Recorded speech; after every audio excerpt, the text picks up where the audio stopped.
Hello and welcome. Cute. We're back. I love that. We haven't done this for a while. No, it's been such a long been time. so long. It's like season 2. Yeah. Sure. Notes. But we're like an HBO show where there's like 9 years between seasons. Yeah. Well, it was really, it was only like a couple. No, I guess it was like 9 months. Yeah, it's been almost a year. Hi, everyone out there. Yes. Hello. If you're listening to these sequentially, it'll be like no time has passed at all. That's true. Yeah. And yet we are all 9 months older than we were when we were talking about equal rights. I had a baby in the time between. Yeah. Really? Yes. Yes. Congratulations, Jason. Thank you. But we are talking today about Dirk. Wait, hold on. Gotta remember, I have changed Who's offices. got their coffee? Yeah. Dirk Gently's Holistic Detective Agency. Detective Agency. Do you have a different one, Alana? Because it would be really good if we all had different ones. I had a yellow one. The yellow one. Oh. The really bright yellow one with the cat on it. It's just okay. Interesting. Is there a cat in the book? I know. That's I don't remember there being a cat. No, I guess it's Schrodinger's cat. Yeah, they talk about Schrodinger. Yeah, and there's the cat of the lady that he's trying to get money out of. Mrs. Schrodinger's cat. Russellsworth or whatever. Sauerkraut. I don't even remember. It looked like sauerkraut. Soskin. Yeah. Right, okay, so Hey, what's this book about? Well, let's preface this by, hey, there's going to be spoilers. Oh, yeah, spoilers. And anybody can think of any trigger warnings for the book? I mean, there's violence. Ooh, that is a different book cover. Mm-hmm. We all had different ones. We all had different book covers. Somebody gets shot. Yeah, so there's violence, death. Yeah. And dismemberment a little bit. And just a hair of transphobia, just for good measure.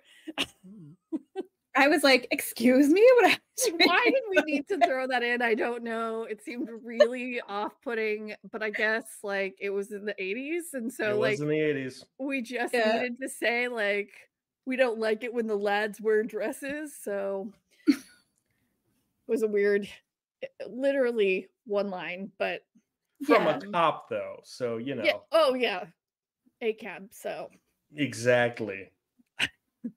By the way, it wasn't really a cop, it was like a no, it was the security guard. Yeah, all right. Oh, right, yeah.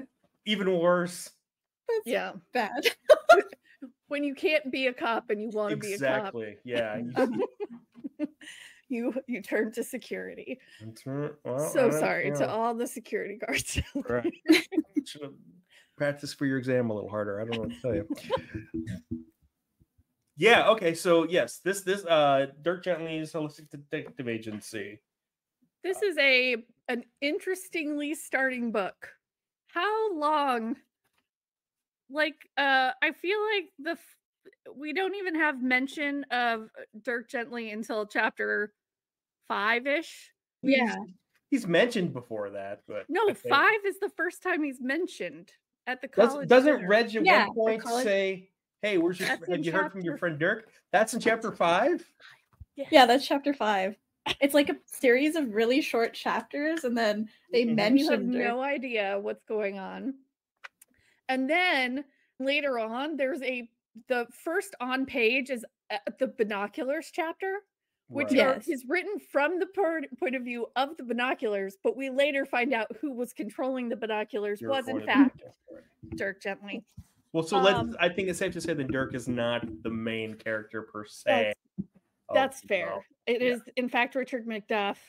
However, I had to wait for this. You mean book Dr. a long Watson? Time. Yeah.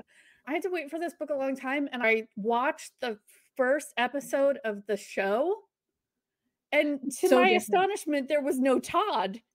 There was no charming Elijah Wood. The TV show is supposed to be like an unofficial sequel or threequel or something. Yeah. Maybe. That would make more sense. What were you gesticulating wildly about, Alana? Oh, I was just saying that it was like nothing to do with this at all. Not in the slightest. It's like that they got the name of the character and that's about it. Yeah. I watched the whole series that came out and it was wildly different. And I was like, this is not at all what I was expecting the book to be like. I was like, okay, I can kind of get the weirdness, but like, like these. Yeah, he's on the cover. Yeah. Like the cover. Okay, for one, Elijah Wood. This is Todd, who's not a character in the book. So why is he on the cover? And then this guy is supposed to be Dirk, and he looks nothing like Dirk is described. No, Dirk is pudgy and has glasses, and yes, and he wears a fedora. He looks like the Colin Farrell's penguin. Like that's how Dirk is described. Basically, yeah. So where did this smug, skinny British guy come from? I don't know. I don't like it, but I also can't reverse my fingers around because there we go. I'm backwards. This guy. This is not my Dirk hashtag. Yeah, so weird book starts out with unconnected vignettes that you have no idea how they go together until maybe you understood that someone named Richard was standing someone up and Richard was going to a college dinner. So I think that's the first time I realized that there might be a through line with Richard. Oh, these two people are the same person? Yeah.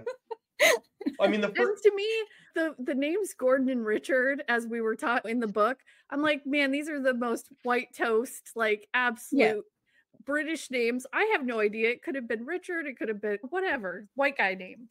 I don't know who those are. Richard and George, written by a guy named Douglas. So yes, there's a fair amount of white British guy. This book, by the way, if you don't know, written by Douglas Adams as well, folks out there who are most famous for the Hitchhiker's Guide to the Galaxy series. Which I have read a lot of. I read 4 of those books. I read the whole thing. So just finish it. There's only one left. Well, there's one and a sanctioned sequel that wasn't very good. Yeah. I read them when I was in college. I worked in a library and I was always shelving them. Like they were always going out, but we did not have the 5th book. So Long and Thanks for All the Fish was my last. So you never go around to Mostly Harmless when he ties everything together. Oh, yeah. I figured I got the gist. I think you got the gist. I think you got the gist after you finished Hitchhiker's Guide to the Galaxy. I mean, it was probably it's pretty much the same gist for another 500 some pages. Yeah.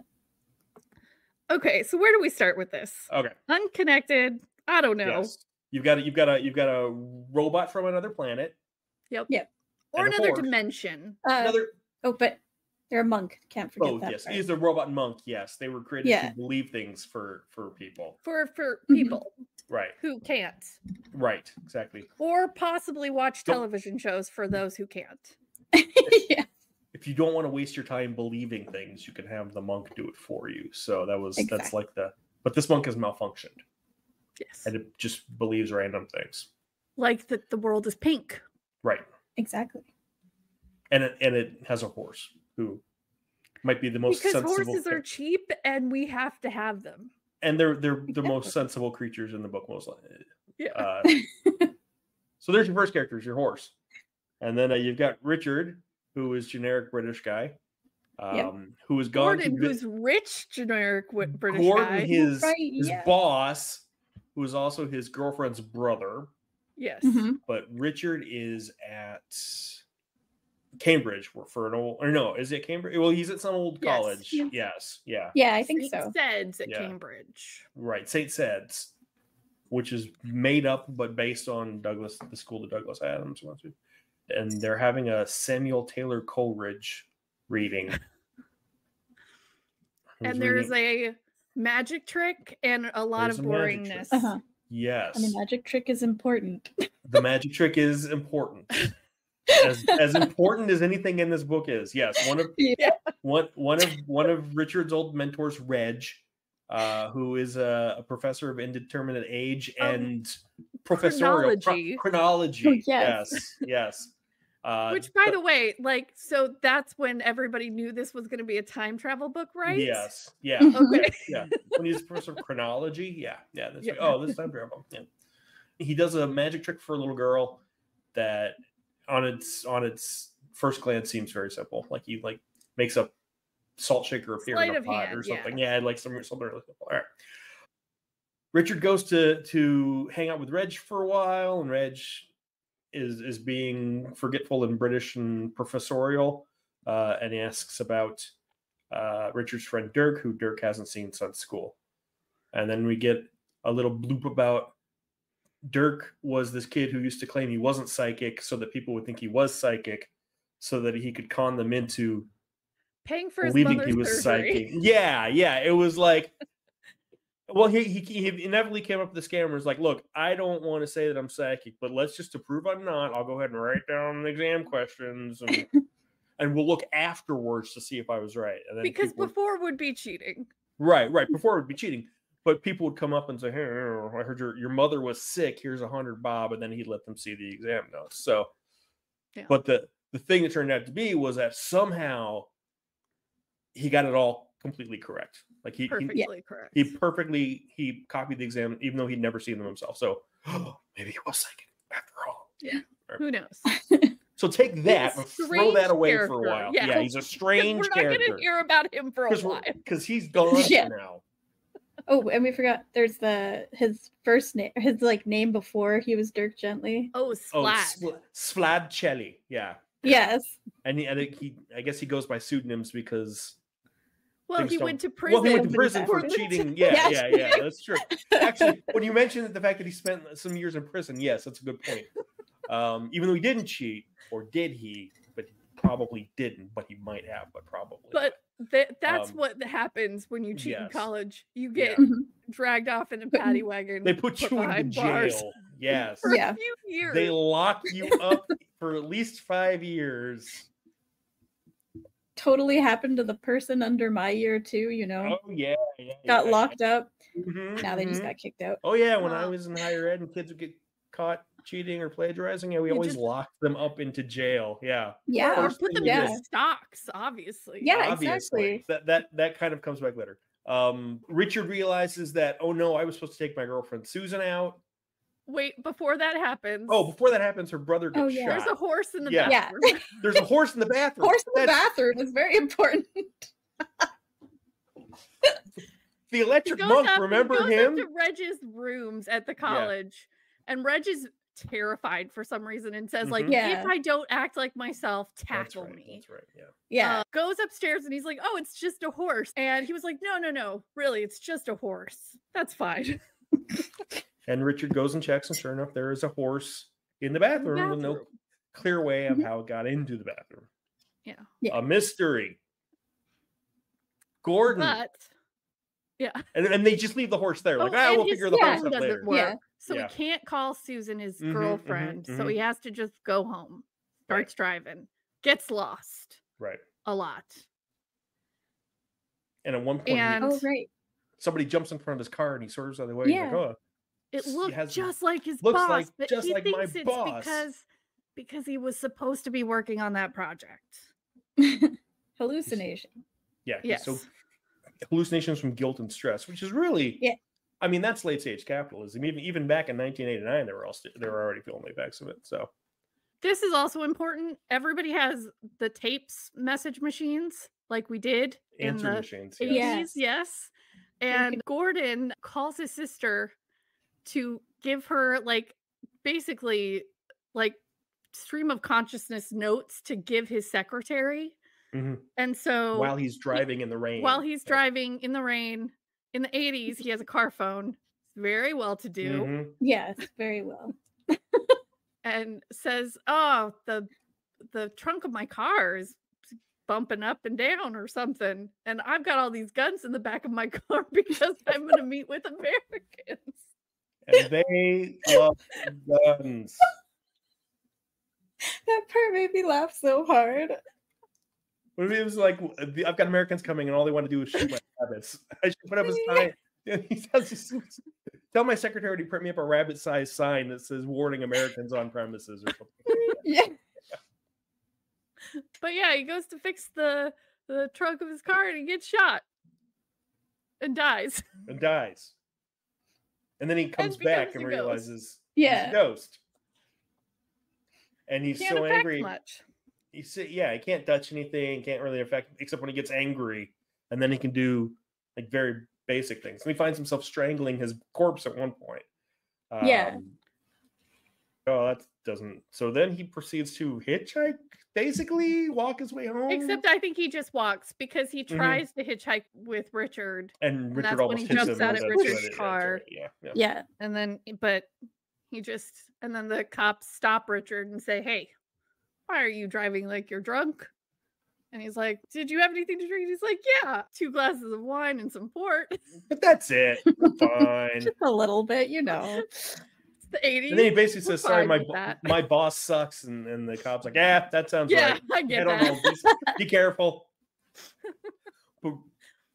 But okay, so George has left this big meandering message. This is why the message is Gordon. But yes, Gordon has left this big. It's all the same guy. Gordon has left this big rambling message, and then at the very end, he realizes the answering machine is still going. The phone's still recording after he's been shot, and he leaves a message that says something like, "Susan, I'm dead. Oh my gosh, what do I do? I'm dead. I've been shot. I'm dead." And it's just like ghostly. And then Richard calls to do his, "I'm so sorry. I forgot that I had told you I would take you to this thing and let me make it up to you, except I can't really make it up to you because I'm really busy." And then he realizes, oh no, if she hears the message and how I'm apologizing but not apologizing, she'll break up with me. And the best way to take care of this situation is to break into her apartment, steal the answering machine. Steal the answering machine tape. Yeah. And do like classic cat burglar. Mm-hmm. Climbing up the walls into the window. Yep. And that's what he does. He scales up to the 3rd floor and breaks into her apartment. And this is being watched by someone who takes a picture of him to prove that he was burgling and says, "Meet me for pizza," but he doesn't show up. Right. Because at that point, Susan comes back with her in-case guy. The guy she keeps around to the guy she's got on the hook. Yeah, exactly. When her boyfriend pisses her off, she's got this guy with 3 last names. Michael Wensley Weeks. Winston Weeks. Yeah. Well, something like that. Yeah, like that.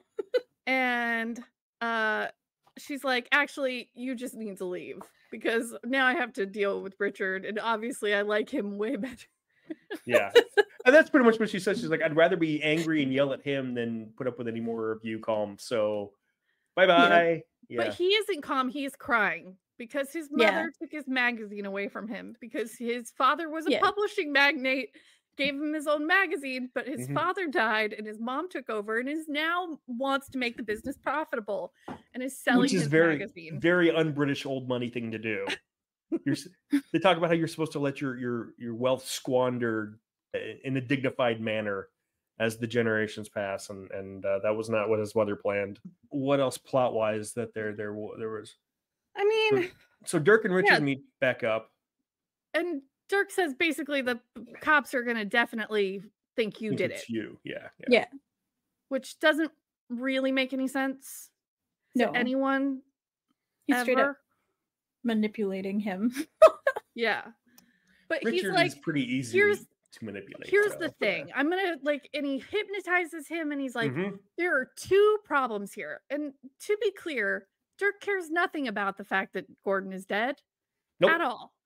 Nobody really seems to care. Susan seems to care a little bit, but then she pretty much puts it out of her mind pretty quickly. Yeah.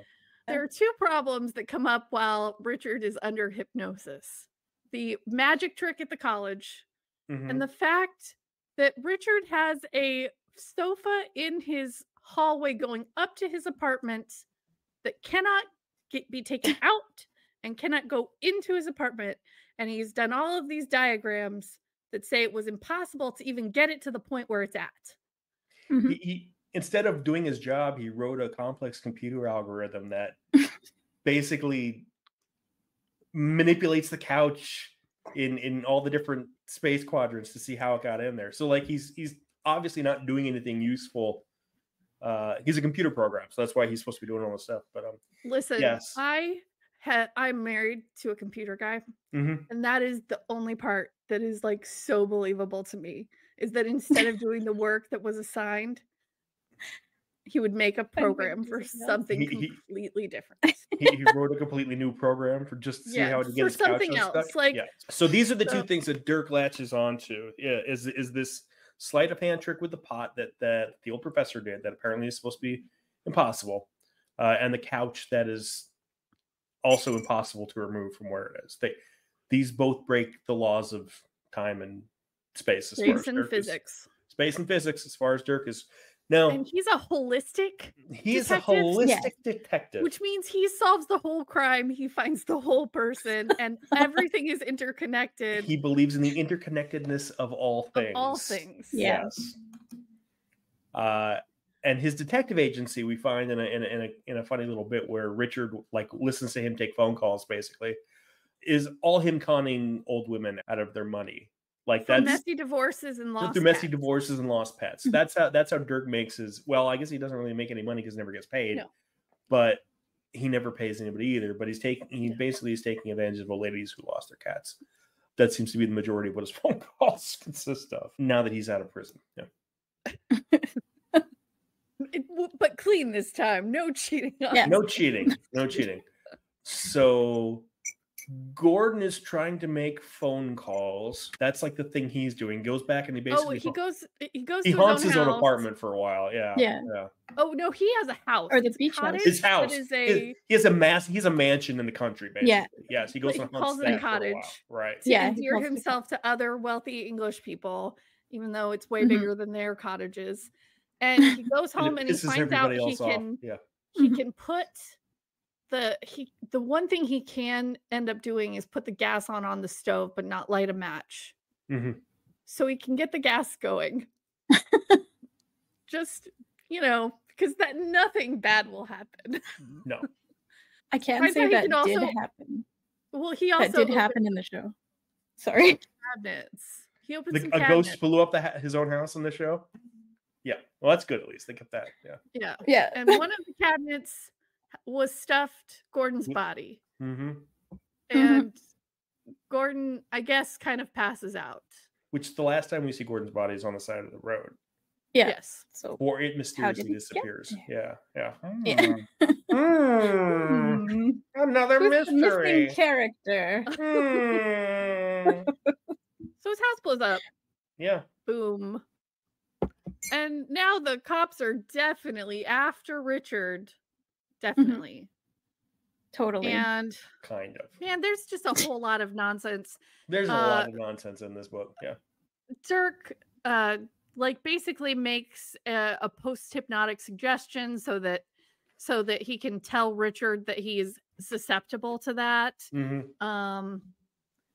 We go around, we call people, but not too long, because otherwise the police will be tracking our locations. Eventually he gets a hold of Susan, and Susan's like, the police are not after you. They don't. Yeah. they have no reason to think it was you, dude. Also, once they find the tape of the accident, because they have the time of the call, they absolutely know, because at that same time he's at the college, right, dozing with all the other people during the Samuel Taylor Coleridge dinner. Yeah. So he's cleared. That's right. That's right. They find the tape that Dirk had erased everything up to the end of Gordon's phone call. No, he did. Yeah, Dirk finds it and erases after it the part where he's saying, "I'm dead. Oh my God, I'm dead," because he didn't want anything to make it weird that he was dead and still on the phone. And then all of what's his face's call goes too. So it's just Gordon's call that's left on that tape, if I recall. But that's not important. The important thing is that they got rid of the part where Gordon's ghost was talking on the phone. The police heard that and they were like, "Oh, okay, he's fine." Yeah. At some point, he asks the kid, "How did this magic trick go down?" The kid says, "Well, it's a time machine, obviously." The time machine, right? And so they go to the college and they said, "Hey, where's your time machine?" The old man. Guy's like, "You're sitting in it. It's my office." And here, let me show you some dodo birds so I can prove to you that I am, by the way, lots of years old and I just don't remember much. So they go time traveling for a while.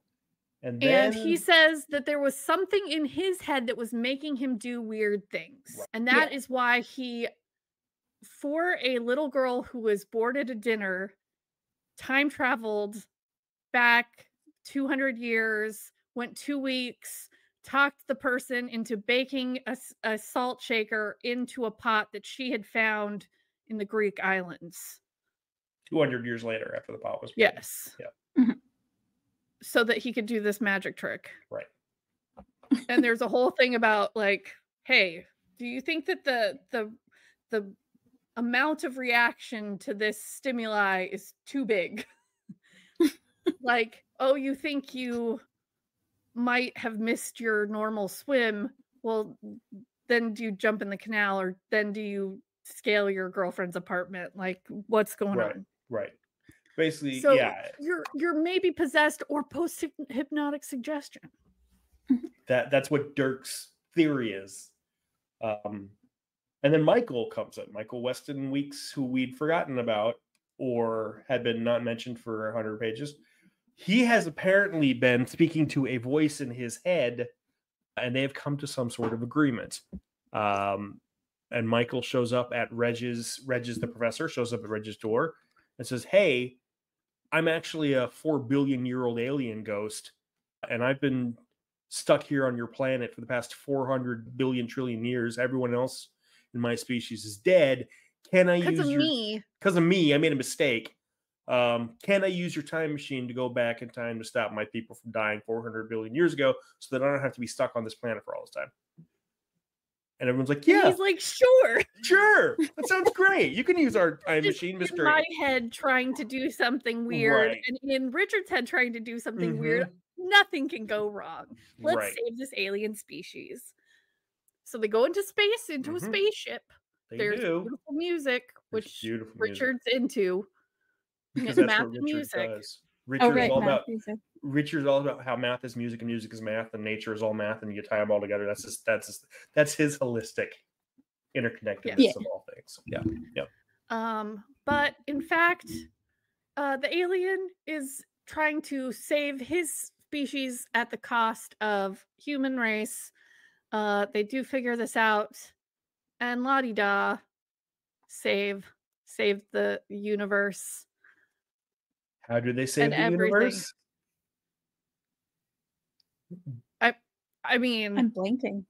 Yeah, exactly, because it's like not even that big. Because it didn't happen. Because so the whole thing, they went back in time. Well, they had to go back in time again. Samuel Taylor Coleridge. Yep. Not write a poem. Exactly. The poem Xanadu, the poems. Coleridge's famous. Kubla Khan. His drug-filled opium trip poem is historically cut off midway through because he was interrupted by some random guy who came knocking at the door. That's historical fact. That's what actually happened. In this initial universe, the ghost had possessed the space ghost had possessed Coleridge and left himself the instructions on how to fix everything in Kubla Khan. So the way they had to fix things was that Dirk had to go and be the one who distracted Coleridge, so he never finished Kubla Khan. So the space alien ghost didn't get the directions that he needed to go back in time initially and cause no problem. And Dirk goes and writes a new invoice for the old lady he's trying to fleece, and instead of finding her cat, he says, for saving the planet, no charge. Dun dun dun. So that was a lot of tips. And then it's to be continued. Yeah. It was a lot of nonsense. Would you be surprised to know that this was originally a Doctor Who script? That makes complete sense to me. Yeah, that actually makes perfect sense. Yep. Much better sense, honestly. Yes. when you realize that Reg the professor is a Time Lord and his shop or his home is a TARDIS. TARDIS. Then yes. Yeah. This was originally Douglas Adams in the 70s and 80s was a writer on Doctor Who, and this was going to be this was like a big multi-season script that he was writing, and they filmed like half of it, and then they decided they don't want to go that route. So there are clips of Tom York basically in the Dirk Gently position, meeting this Time Lord who had forgotten how old he was and had been this professor for years, hundreds of years and years. And Dirk is, of course, a Time Lord as well. Dirk is basically he's the Doctor Who. Yeah, he's the Doctor. Yeah, okay. Yeah. Just double checking. And actually, if you watch the more recent one, they kind of address all of that stuff in that one. Yeah. Basically, in a different way. It's kind of strange, but it makes sense. In the Dirk Gently that they made more recently, it's very much it feels like a Doctor Who episodes pretty well. That was the plan. So you have that. It was a Doctor Who storyline that fell apart. So how'd you guys like it? It was interesting. I don't know. There were parts I liked. There were parts I chuckled at, but nothing happened. Yeah. It's just I also felt like, in comparison, and I apologize because I literally read Hitchhiker's Guide like more than 20 years ago at this point. But I feel like in Hitchhikers, every joke had a payoff kind of thing. Like, oh, here are lab rats, but the lab rats are actually experimenting on us. Mm-hmm. And oh, your house is getting done by the council, but actually the Earth is getting paved for an intergalactic spaceway. Right. It just always felt like set up, payoff, set off, payoff. This didn't feel that way to me at all. No.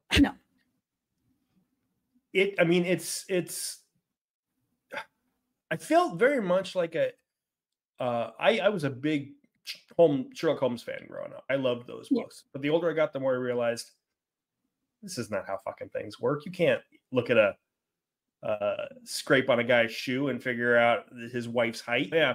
And that's what this felt. It felt very much like he was doing a Sherlock Holmes. He came up with the premise, or he came up with the solution, and then he worked backwards to find the most. Very strange ways. Yeah. But here's the thing. I love stories with those kind of twists that I don't like, that you can look back on and you understand how they got there, but you didn't get it yourself. Right. Like, because but lots of times I've read enough that I'm going to catch your hint. And when it's really good for me personally in those stories is when you put down the hints and I didn't catch it. Yeah. And I like those a lot. There was no way anybody could catch any of this. That was kind of the point. And when you wrap it up in a detective story, you sort of feel like there should be some detectiving going on. Yeah. And if you're supposed to look at it like Dirk does about the interconnectedness of all things, then everything should fit together. Yeah. But it doesn't. It's just a string of random events that we fix with a time traveling ghost. Like that's. And maybe also, it was a commentary on Scientology. Time traveling ghosts. Yeah, Scientology. I mean, that's the whole. Well, that's the whole premise of Scientology. But they make a reference. I think they do make a reference to it at one point. Scientology. Yeah. Also, the couch could have been completely left out. Like. Yeah. Oh, and that's. I mean, I thought that was a fun little fix. How they fixed that. The TARDIS door was basically the door that was open so that they could get the couch in that way in the first place. And then when the TARDIS went away, there was no door there anymore, so the couch was basically lodged. I thought that was a cute little throwaway. And that's an actual like mathematical theorem. Like he's playing with a lot of theorems and technological philosophies that were being thrown around at that time, because computing was still. We didn't know what computers could and couldn't do, in the 80s, So there was a lot of talk. And I think that's really what what this one more than anything feels like a guy who's got thoughts about technology and is just kind of writing a plot around them. And I'm going to be real honest, though. If you had done a story about the Electric Monk making his way through a different world, would have been a more interesting story. That could have been a better story about technology in our world, where this is from another dimension, where this is what they've done with technology. Right. I think that could have been really cool. Yeah, I agree. But like the Electric Monk is honestly mostly feels like a way to, oops, I can't figure out who's gonna kill Gordon, so I have to put an electric monk. He's the ghost in the machine, literally. Like, I mean, it's how do we solve this? The Electric Monk will be there. He believes anything. Yeah, we'll throw him in.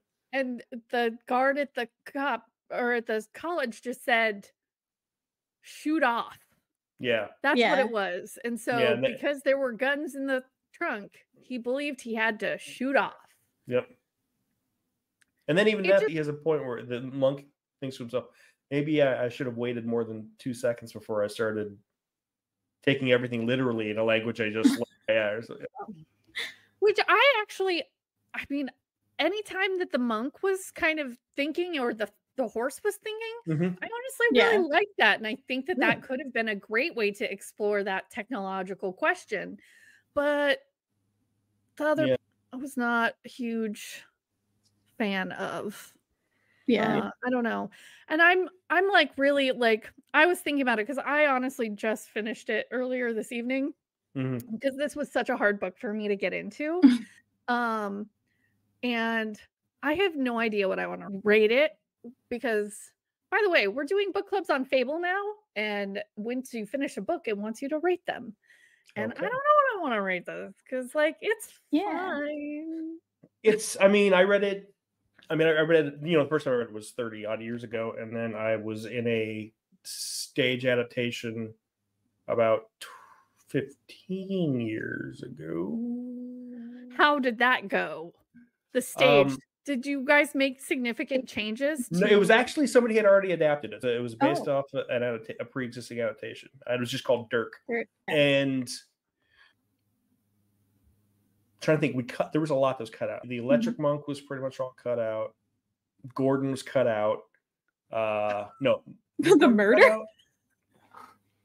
No, Gordon was cut out, but I think they made it so like Michael was the one who had already been possessed by the Space Ghost. I played like 2 or 3 side characters, and then I had to run out, so I never actually saw the end of the show. Like I was like taking classes at the time, so I would have to do my parts and then leave. So I actually don't remember how the show ended. I don't think I ever saw the whole way through. But yeah, it was basically like, it's fine, but I remember it not being very interesting to watch. Yeah, so.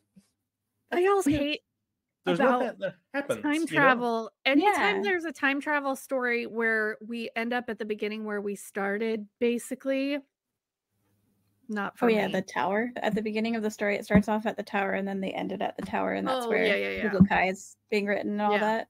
Yeah. The tower being the spaceship. Yeah. Or the landing pod or whatever. I know how much you love Stephen King, so I'm sure you were thrilled at the end of the Dark Tower series. You will never believe that I've never read it. I absolutely believe you've never read it, because I know you hate Stephen King. I'm not a big fan. Sorry. Yeah. But that was basically spoilers for the Dark Tower series, which has been out for 20 years now and has stretched over King's entire career. But at the end of the book, the gunslinger gets to the top of the mystical tower, the center of the universe that he's been looking for. And he's about to walk through the door, and he realizes, oh, I've been here before 1,000 times, and now I'm going through the door to do it all over again. So the whole thing is, it's a big fucking wheel, and it just continues and continues. And like he made a better decision in this one, so he starts with some artifact from his dad that he didn't have the first time around. The last thing here is, now he raised the Horn of Eld, and he didn't have that around, so I guess his karma was a little bit better. But seven fucking books in the direct series and like 30 years between them, and it was like, you want me to go back and read it again, Stephen King? No, I'm not gonna fucking do that. Yeah.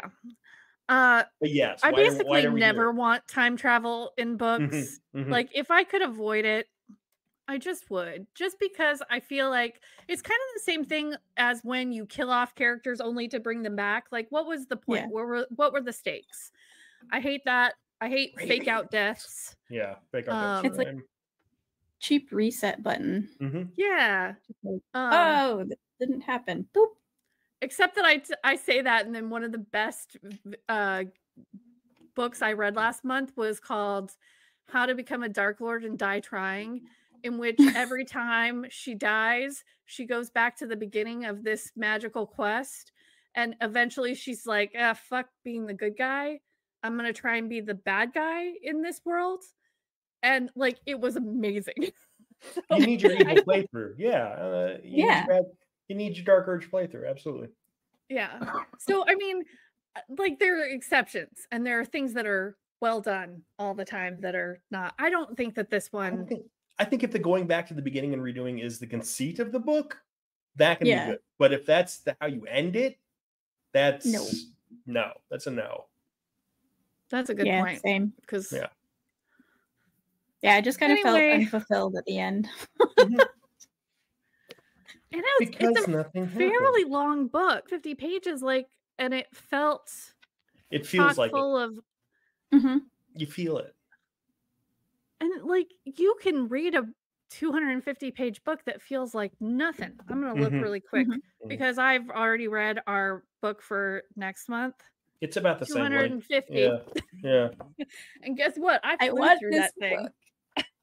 Give me this book. That's why I said you need to send it in the mail. I will just send you my copy. I was gonna say I've got a copy. I'll send you it too. Yeah. I'm gonna check and see if I can find it.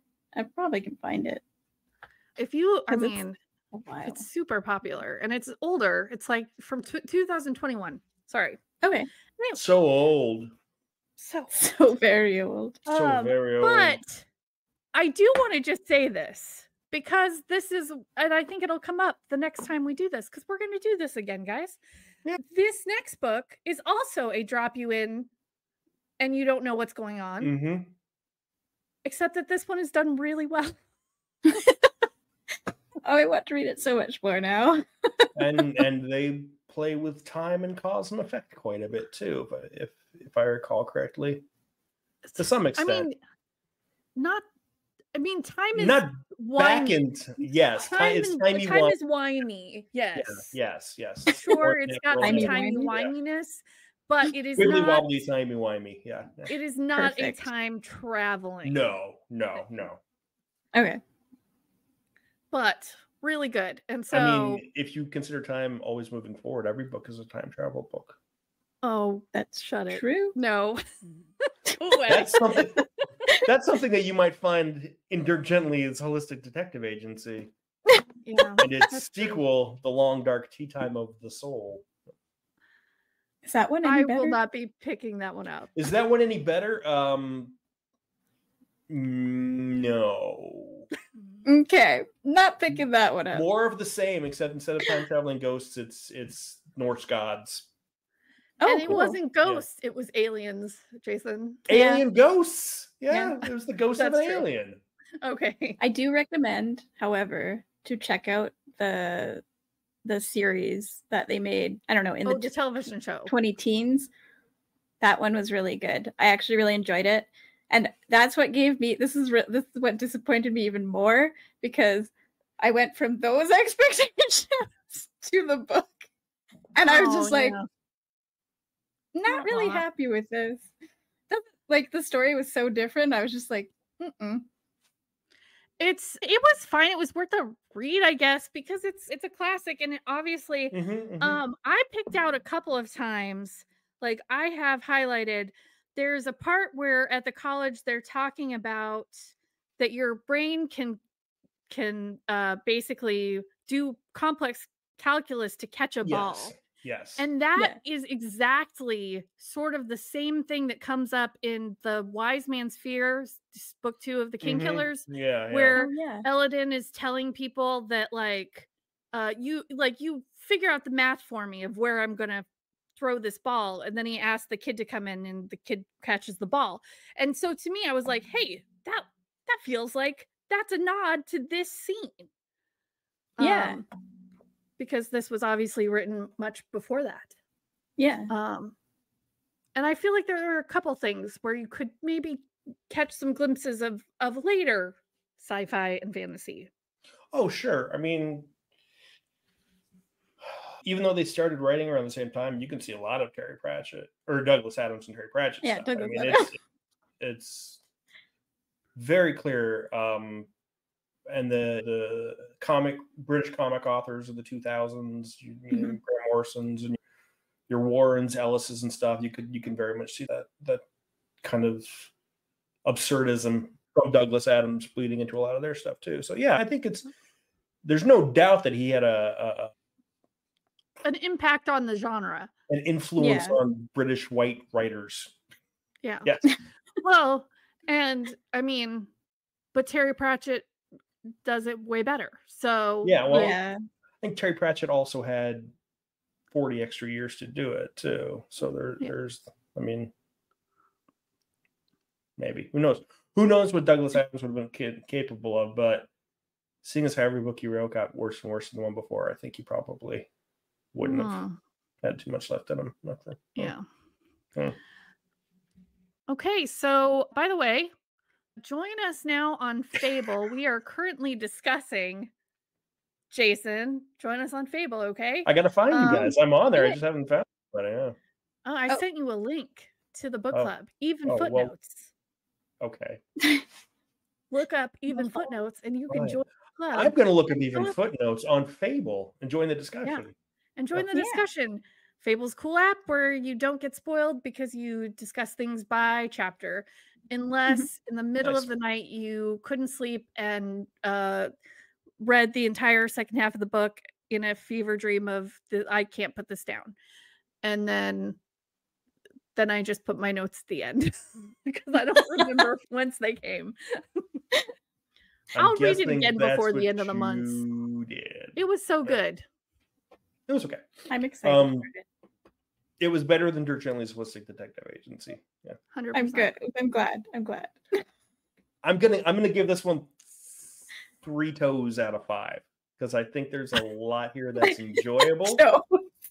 I think there's a lot of cool passages and there's some interesting like philosophical technological discussions in there, but it's tied up with a pretty messy time travel story around it. Yeah. In the beginning, he dedicates this book to his mom, who liked the bit about the horse. I feel very much like that was my favorite part. Adam's mom's. I feel I like the part about the horse. I like the part about the horse. That was so I'm gonna give it my takeaway from it as well. I really like the part about the horse. Well, thanks for joining us for this wonderful book club resurgence, and we're gonna do it again next month. Yeah. What are we reading next? by Susanna Clarke, who's also British, I think. Yes. Yeah. So, and wrote one of the heaviest and biggest books I've ever read. I haven't read it. This is my first Susanna Clarke. I know about Strange Case of Jonathan Norrell. Jonathan Norrell and Dr. Strange. Yeah. Thank you. Yes. I read most of it and then I figured out how it was going to end and I stopped. It's a bajillion pages long. Yeah. It's 1,000. I can't remember. 1,000 something pages long. It's a lot. It's a big one. And they are on very thin print. I can grab the book. Just a sec. I'll show you. We're getting on a paper thin. Paper thin, like Bible pages. Thin and like the paper like Bible pages. So thin. Yeah, I never read it. This will be my first, or this was my first. I think it's only the second book she ever wrote. Yeah, I think she wrote that one and Jonathan Strange. That was it. Yeah. Oh, it's wow. big. Wow. Look at that. That's a chonker. And look, I'm almost done. I was gonna say you only got like 100 pages left. Finish it. Yeah, just finish it. It's 1,006 pages. Of which you have read 904. So just finish the book. You're almost there. But join us next month when we discuss Piranesi. Sorry, I forgot what we were talking about. It's amazing.